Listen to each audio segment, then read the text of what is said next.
ஈரோட்டில் பேசிய தேமுதிக பொருளாளர் இளங்கோவன், தேமுதிகவிற்கு தேர்தல் சமயத்தில் 500 கோடி ரூபாய் நிதி அளிக்கப்பட்டதாக கூறப்படும் புகாரை திமுகவில் இணைந்துள்ள சந்திரகுமார் நிரூபிக்க தயாரா என்று கேள்வி எழுப்பியுள்ளார்.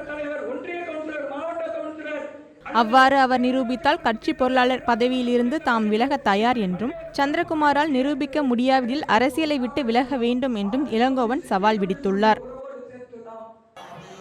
உலக புகழ்பெற்ற தஞ்சை பெரிய கோவிலுக்கு வெடிகுண்டு மிரட்டல் விடுக்கப்பட்டதால் அங்கு பாதுகாப்பு பலப்படுத்தப்பட்டது.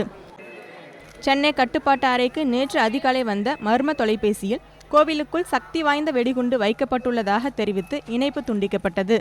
இதனையடுத்து வெடிகுண்டு நிபுணர்கள் கோவிலில் தீவிர சோதனை நடத்தியதில் வெடிகுண்டுகள் எதுவும் சிக்கவில்லை.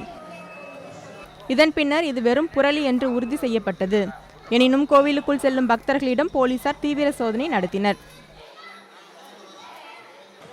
தருமபுரி அருகே ராமியானஹள்ளி ஆரம்ப சுகாதார நிலையத்தில் நித்யபிரியா என்பவர் பிரசவத்திற்காக சேர்க்கப்பட்டார். மருத்துவர்கள் இல்லாத நிலையில் செவிலியர் பிரசவம் பார்த்ததால் பிறந்த ஆண் குழந்தை சில மணி நேரத்தில் உயிரிழந்ததாக உறவினர்கள் குற்றம் சாட்டியுள்ளனர். மருத்துவர்களின் அலட்சிய போக்கை கண்டித்து ஆத்திரமடைந்த பெற்றோர் குழந்தையின் உடலை வாங்க மறுத்து போராட்டத்தில் ஈடுபட்டனர். முதுமலை வனப்பகுதியில் வனவேட்டை மற்றும் தீவிரவாத தாக்குதலை கண்காணிக்கும் ரோந்து பணியில் 2 யானைகள் உட்பட வனத்துறை அதிகாரிகள் ஈடுபடுத்தப்பட்டுள்ளனர். கூடலூரை அடுத்துள்ள முதுமலை புலிகள் காப்பகம் 321 சதுர கிலோமீட்டரை கொண்டது. கர்நாடக மற்றும் கேரள எல்லையை ஒட்டியுள்ள வனப்பகுதி என்பதால் இங்கு கண்காணிப்பு பணிகள் நடத்தப்பட்டு வருகின்றன. தற்போது அங்கு மழை பெய்து வனம் செழிப்பாக உள்ளதால் ஆட்கள் செல்ல முடியாத பகுதிகளில் யானைகளின் உதவியோடு ரோந்து பணி மேற்கொள்ளப்பட்டு வருகிறது.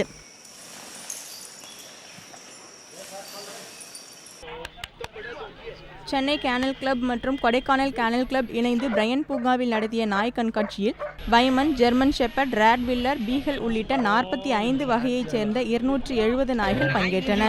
உரிமையாளர்கள் நாய்களை விதவிதமாக அலங்கரித்து கண்காட்சியில் இடம்பெறச் செய்தனர்.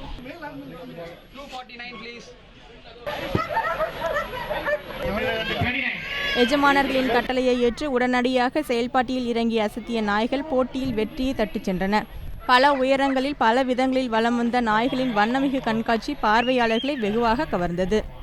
இங்கே இன்டர்நேஷனல் லெவல் டாக்ஸ் நிறைய இருக்குது. இது வரைக்கும் பிக்சர்ஸில் மட்டும் பார்த்த டாக்ஸ் எல்லாமே இங்கே நாங்கள் பார்க்க முடியுது. ரொம்ப என்ஜாய் பண்ணிருக்கோம். சூப்பராக இருக்குது. சிவகாசியில் நடைபெற்ற மாநில அளவிலான சிலம்பம் போட்டியில் 400க்கும் மேற்பட்ட மாணவர்கள் ஆர்வத்துடன் பங்கேற்றனர். திருத்தங்களில் நடைபெற்ற இந்த போட்டியில் சிலம்பம் சுற்றும் வேகம், முக பாவனை, அடிமுறை மற்றும் கம்பு வீச்சு ஆகியவற்றின் அடிப்படையில் புள்ளிகள் கணக்கிடப்பட்டன. போட்டியில் சிவகாசியை சேர்ந்த ஹரிஷ்குமார் மற்றும் சென்னையை சேர்ந்த சத்யவர்தினி முதலிடம் பிடித்தனர்.